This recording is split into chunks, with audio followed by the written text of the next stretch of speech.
Okay, so today I'm going to talk about the law of attraction, and it's actually something I've known about my whole life. And when I sat my kids down, I've taught them this their whole life, but when I sat my kids down this week to watch The Secret, which is about the law of attraction, positive thinking, and what you think about, you bring about, etc. My son that I thought would be so inspired was like, I've been doing this my whole life at 13 years old.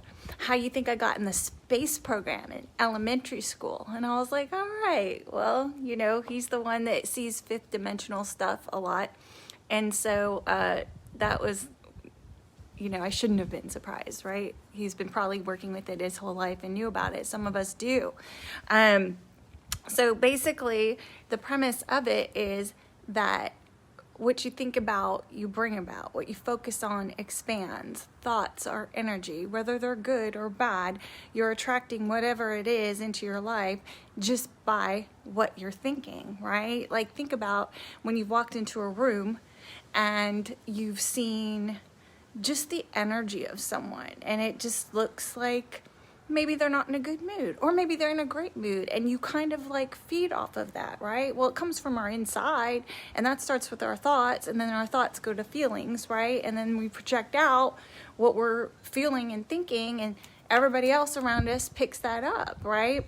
And it's vibrations and it's frequency, and you're always giving one off, right? And so you're bringing, people are gonna be attracted to it or repelled by it, right? They're going to want to come into that energy, or they're going to want to leave that energy.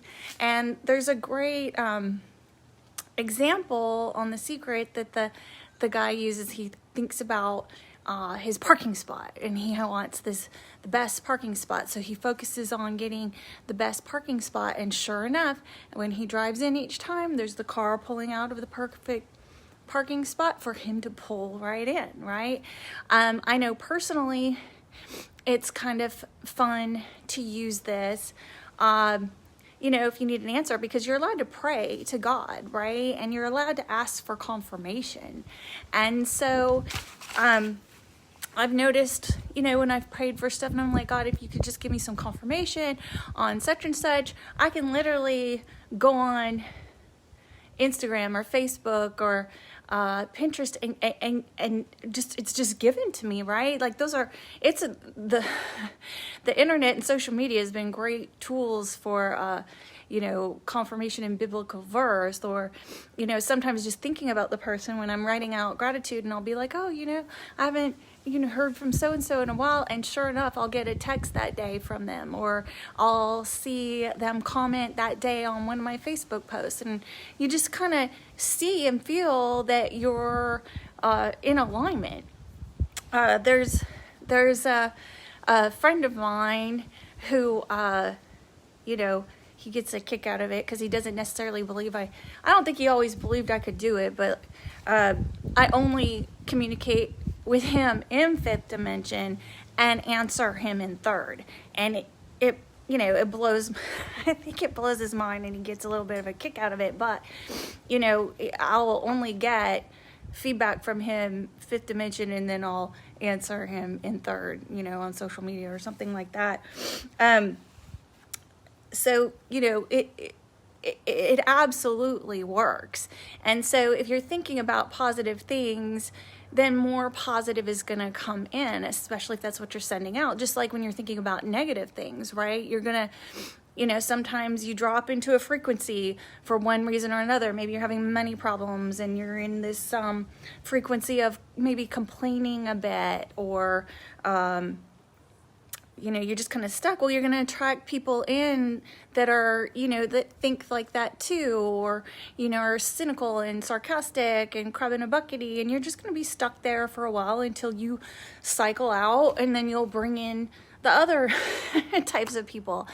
And it's kind of interesting to use it, and then as you use it and as you evolve, you start getting conscious of it, and things start coming faster and faster, and the answers start coming faster and faster, and the more pure of heart you are with it, and the more pure of heart is like the right word, because when you pray in earnest, you know, that stuff is going to show up really, really, really quick. I've made the mistake of praying, you know, for someone to be ripped out of my life before. And I was praying and I was in earnest and I was in a place of like, dear Lord, I cannot do this myself. I really need you to just, if they are not supposed to be in my life, I need you to just rip them out. Oh, his wish was my command. You know, my wish was his command, right? The way that person left my life was traumatic for me. But they're gone, and I got my answer, and it happened exactly the way I asked to get it, right? It was this traumatic rip. So you're gonna get exactly what you're asking for, so you have to be very careful. And the most powerful way to come from it and to develop this ability is to come from love and gratitude. That's pretty much the only place it's gonna spring forth from, and it has to be true of heart and in purity and in earnest. So, you know, you can have these powerful thoughts, but it's got to come from, you know, this earnest heart, and then that's pretty much the only way you can be in alignment. Because even if you're thinking negative things, you're thinking them in earnest, right? You believe those things, you're feeling it in earnest. So either way, it's got to be, and that's the only way it's going to work.